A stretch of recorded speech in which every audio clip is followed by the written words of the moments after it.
Our Collector Guy presents the Dyke Harms Hybrid Telecaster Bridge. If you like this video, click like, subscribe, and notify. I wanted to do a few upgrades to a Fender US Made Telecaster loaded body that I had built with a custom wiring harness and a set of Fender Custom shop pickups. I first found Dyke Harms of all places on Etsy. They have a very successful store there and offer a lot of their custom guitar products. I really like trying out up-and-coming products. I felt their Telecaster Hybrid Bridge would look at home on this Tele. The bridge and compensated saddle set offer the following features. The strings can be routed through the body like a traditional Telecaster or toploader style, hence the hybrid name. The bridge itself is twice the thickness of a factory stamped ashtray bridge. The bridges are CNC machined from a solid billet of stainless steel. Then they're hand finished with a satin or matte sheen. They fit vintage spec bridge patterns. The saddles have semi-blind screw adjustment holes, meaning that the set screws will never extend above the top of the saddle. The bottoms of the saddles are milled to lower adjustment than a standard 5/16 diameter saddle. Saddle height adjustment screws, intonation adjustment screws, and the springs are made of stainless steel, so they're corrosion free. The bridge with the compensated saddles kit comes at a suggested retail of $189.95. I've seen them on Reverb, eBay, their own site, vandykeharms.com, or on Etsy.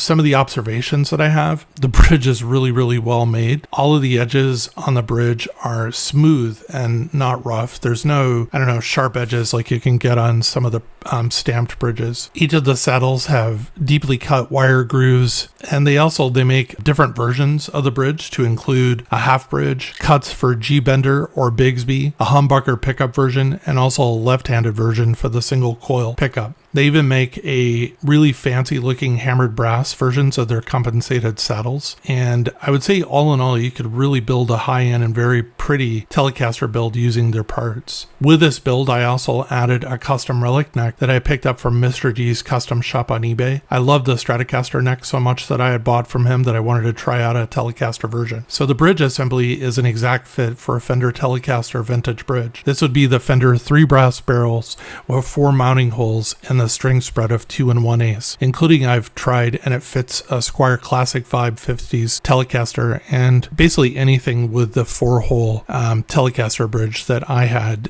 in my shop. This thing is built like a friggin' tank. I'm kind of jokingly referring to it as the Telecaster Battle Bridge, and I put battle in quotes. You could actually use this thing as some sort of a weapon. I couldn't imagine being able to do anything to this bridge that would cause it any damage. Also, one point I want to make for clarification.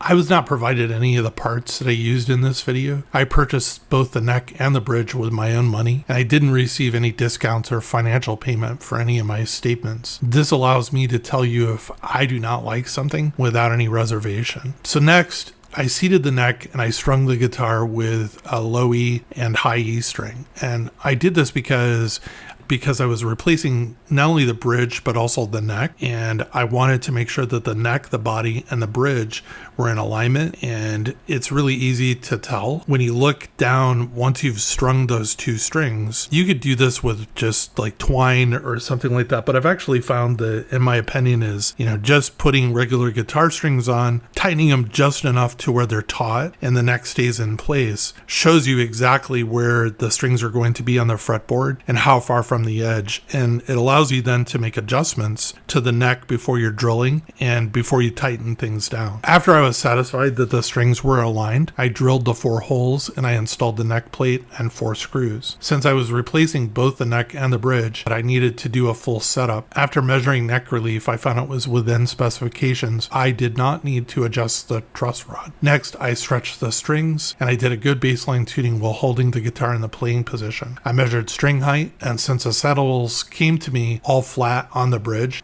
it wasn't adjusted. I needed to adjust the saddles so the strings followed the curvature of the 9.5-inch neck radius. I found inserting the supplied Allen wrench made for positive contact in the top of the adjustment screws.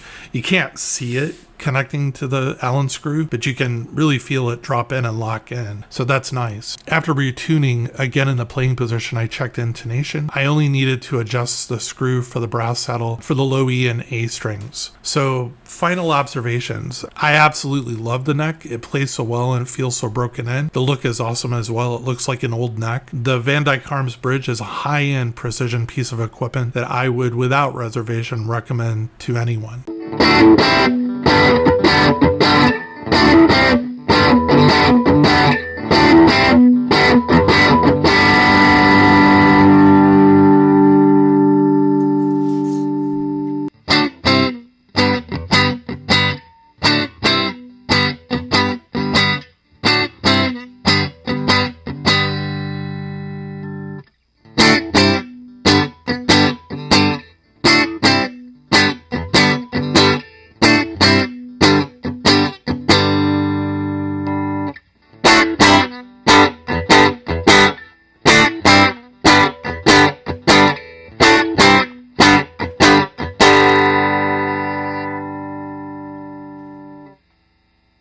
Thank you for watching Guitar Collector Guy.